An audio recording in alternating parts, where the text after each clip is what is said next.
We grow and pack fresh produce, mainly tomatoes and strawberries for major supermarkets.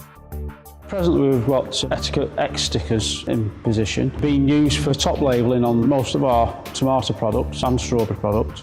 The operators are finding them a lot easier than our previous label applications. They're a lot quicker and a lot easier to set up. They're keeping up with the speed better than our last product, so it makes life easier when we want to run at a faster speed.